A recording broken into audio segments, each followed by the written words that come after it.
PAPHOS Archeological Park is one of the most important archaeological sites in Cyprus. It is really worth visiting. This open-air museum is located on the coast, next to the harbor of Paphos. The Villa of Theseus is one of the Roman villas in this park, known for its well-preserved mosaic floors. The central mosaic in the villa depicts scenes from the life of Theseus, including his encounter with the Minotaur in the labyrinth. Theseus is a legendary hero in Greek mythology known for slaying the Minotaur.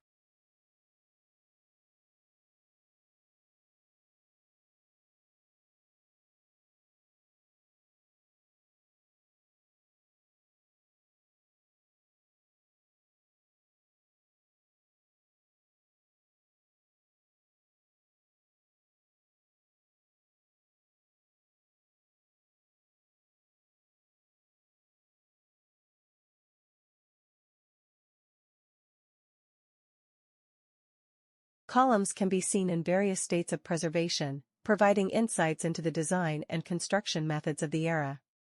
These columns would have supported porticos, peristyles, and interior spaces. The columns in Paphos, whether standing, fallen, or in fragments, offer a glimpse into the architectural grandeur of the ancient city. They demonstrate the influence of Greek and Roman architectural styles and techniques, which were prevalent in the Eastern Mediterranean during this period.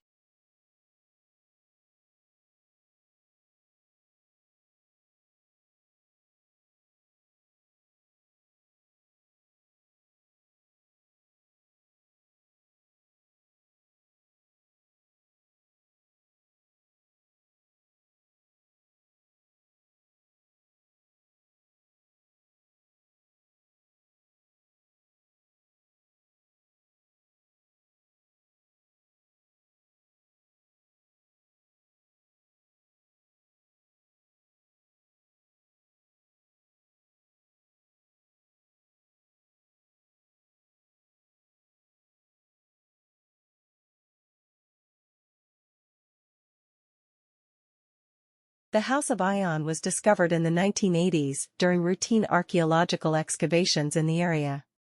The centerpiece is the large mosaic from which the house gets its name. This mosaic depicts a series of mythological scenes, including the birth of Aphrodite, the beauty contest between Cassiopeia and the Nereids, Apollo and Marsyas, and the infant Dionysus handed over to Hermes by one of the nymphs. The central figure is believed to be Ion, a personification of eternity, overseeing the unfolding scenes.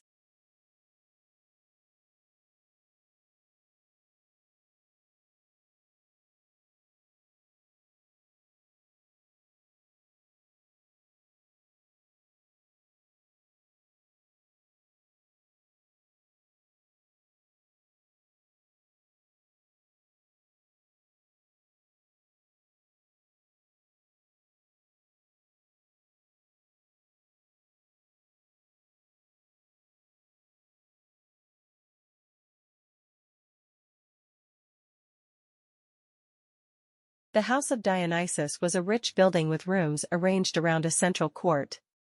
Room number 11 represents a hunting scene. The hunter is facing a leopard, a wild boar, mouflons, and a tiger. A dog is biting a leg of a wild donkey.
In the room number 6, the mosaic depicts Phaedra and Hippolytus. Phaedra fell in love with her stepson Hippolytus. After he rejected her advances, she accused him of trying to rape her.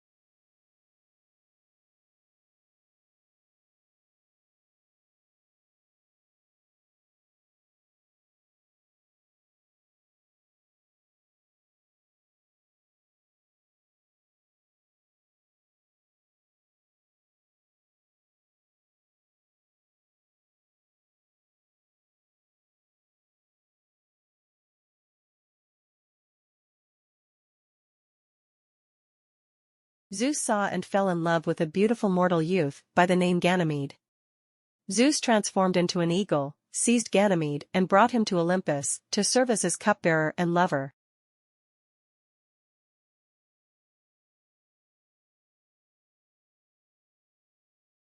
The myth of Pyramus and Thisbe is a tragic love story. Despite being deeply in love, their parents forbade them from marrying each other. Pyramus and Thisbe decided to meet under a mulberry tree. When Thisbe arrives at the meeting place first and encounters a lion with blood-stained jaws. Frightened, she runs away, leaving behind her veil. When Pyramus arrives later and sees the bloody veil, he believes that a wild beast has killed Thisbe. Devastated by the apparent death of Thisbe, Pyramus decides to take his own life. Thisbe returns to the meeting place, hoping Pyramus is still alive.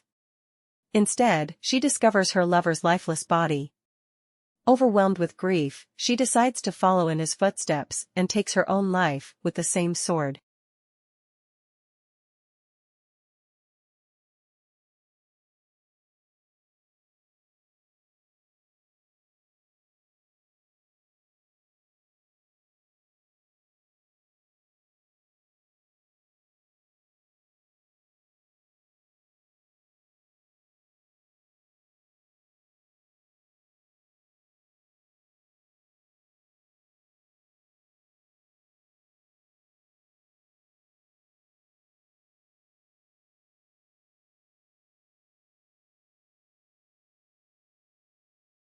An intricate mosaic represents the personification of the 4 seasons.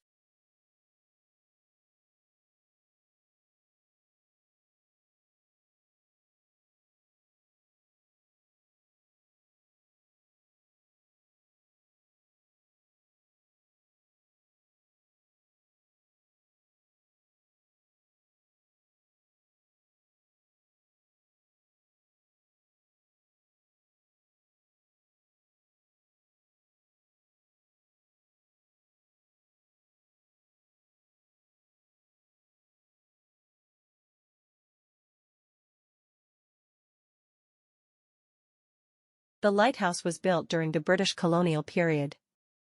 The view from there is mesmerizing.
The Odeon is a small theater from the 2nd century.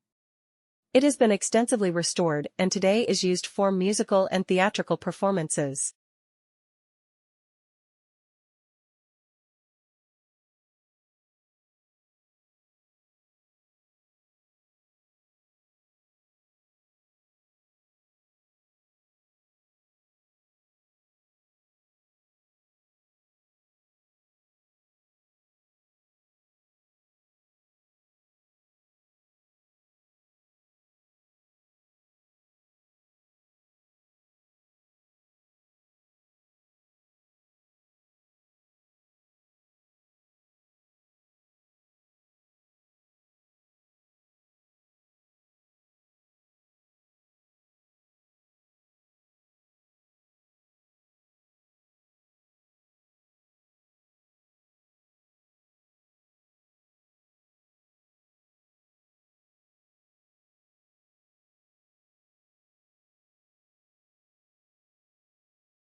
The Saranta Coloni's castle was built during the Byzantine era, likely in the 7th century AD.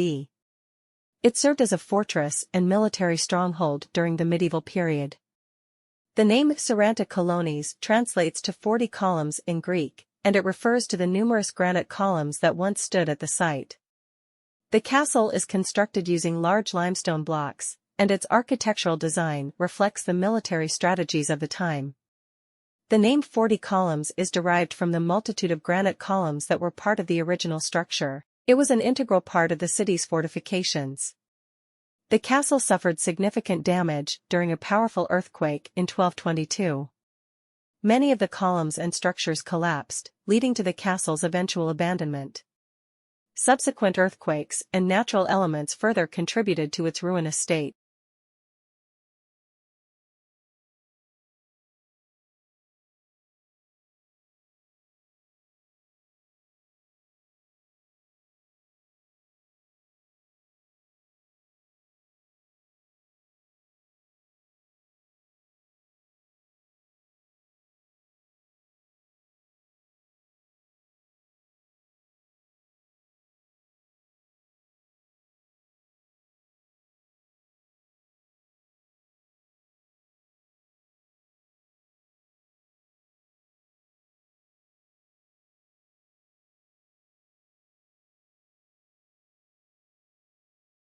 Paphos is a charming city.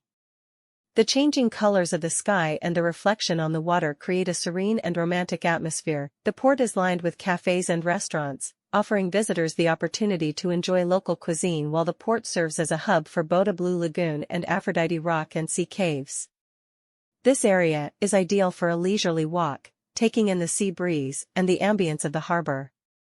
The castle, originally built by the Byzantines, stands as an iconic symbol and a popular landmark at the entrance of the harbor.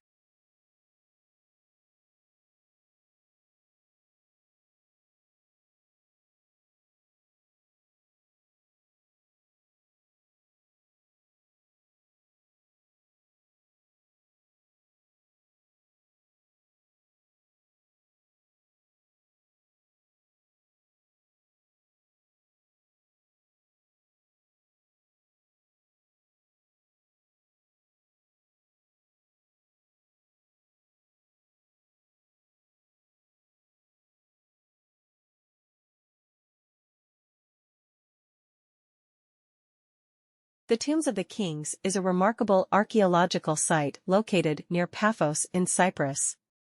It is a necropolis not exclusively for kings but likely for high-ranking officials and aristocrats.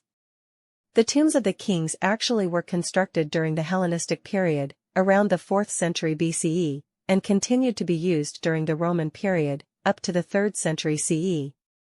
This fascinating historical and cultural site one of the major tourist attractions in Paphos.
The deceased were typically placed in carved loculi or niches within the tomb chambers.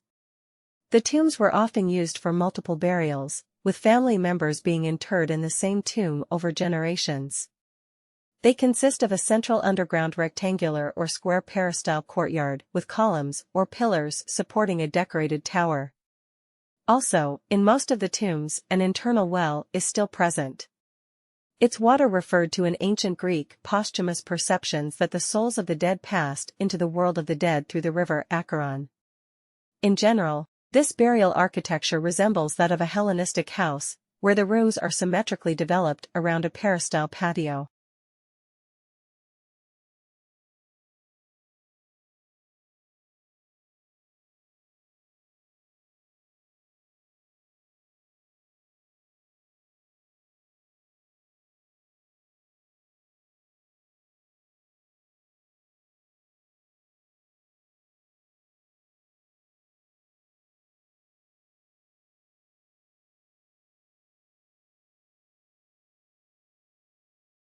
Under Greek dominance in Cyprus, the main capital was ancient Salamis, located on the eastern coast. The Ptolemy designated Paphos as capital city.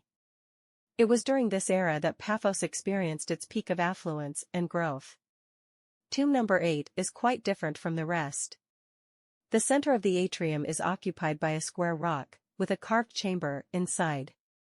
This tomb may have received the body of a king of the Ptolemaic dynasty who died in Cyprus.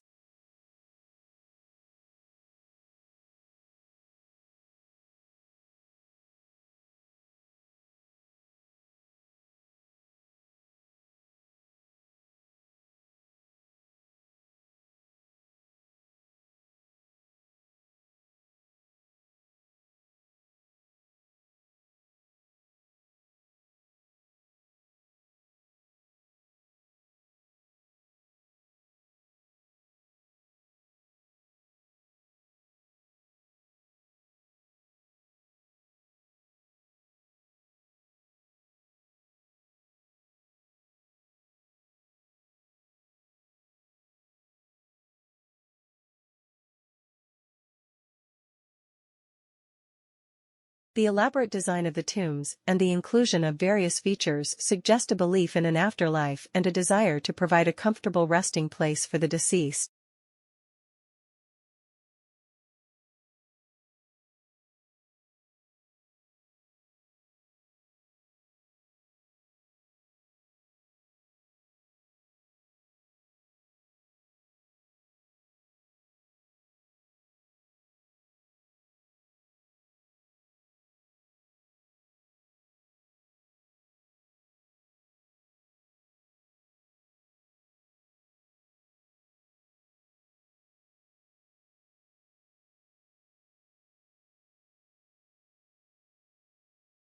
Over time, erosion has sculpted peculiar figures in the stone.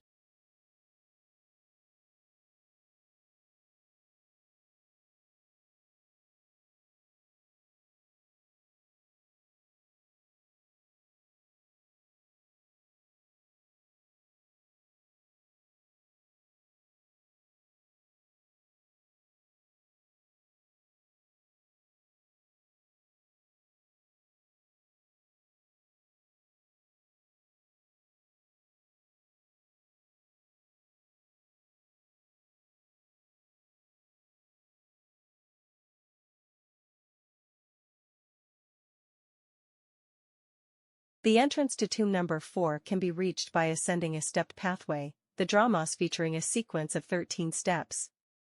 Despite considerable damage incurred from quarrying, the burial chamber was remarkably intact. A collection of gold jewels was discovered within the tomb.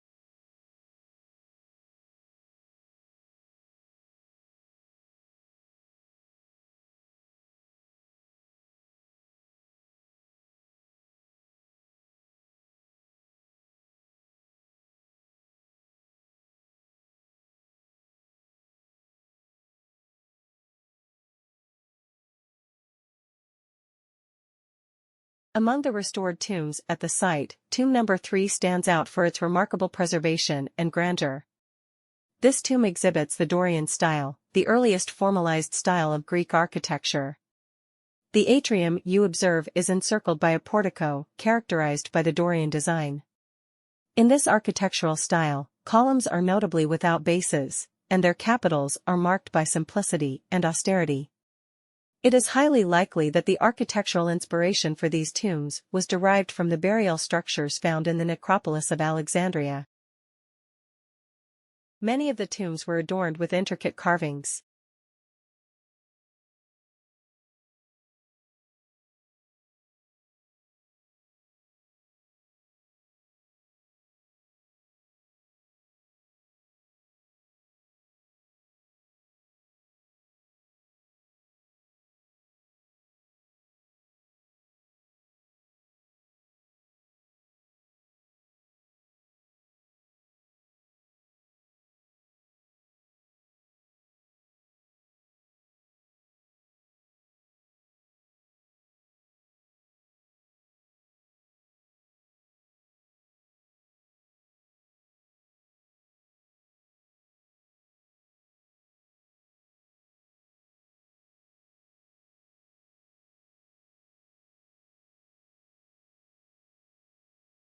Tomb number 7, often referred to as Paleoecclesia due to its transformation into a church, stands out for its excellent state of preservation.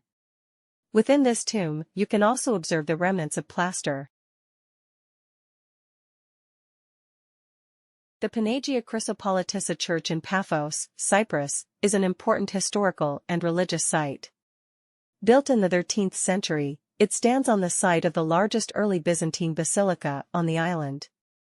The original basilica was constructed in the 4th century and was a significant early Christian structure, but it suffered damage over the centuries.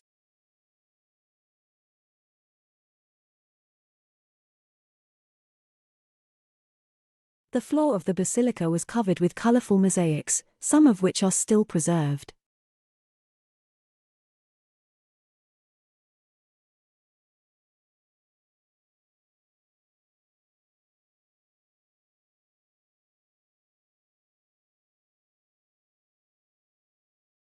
According to Christian tradition, St. Paul visited Paphos in the 1st century AD along with Barnabas and Mark to spread Christianity. This was during his first missionary journey. The story goes that the Roman governor of the city, Sergius Paulus, was converted to Christianity after witnessing Paul's preaching. However, before this conversion, Paul was whipped for his evangelistic efforts. The pillar, known as St. Paul's Pillar, is said to be the place where he received 39 lashes. The site offers a fascinating glimpse into the layered history of Cyprus, showcasing elements from various periods, including Roman, Byzantine, and medieval. It is a popular tourist destination, attracting visitors interested in history, archaeology, and religious heritage. Following the restoration to the church, it became used for Anglican, Lutheran, and Greek Orthodox services. The site's inclusion in the wider archaeological park of Paphos, a UNESCO World Heritage Site. You will need at least 30 to 45 minutes to take a good impression of the site.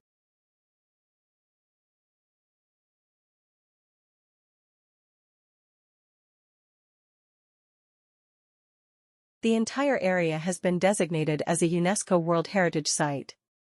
The church is located within the archaeological site of Paphos, which includes numerous historical remains such as Roman villas with intricate mosaics, columns, and other artifacts.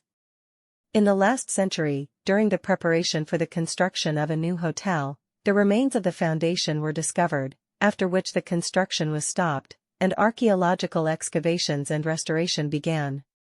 All can be viewed for free. It is located in the center of Paphos, near the harbor.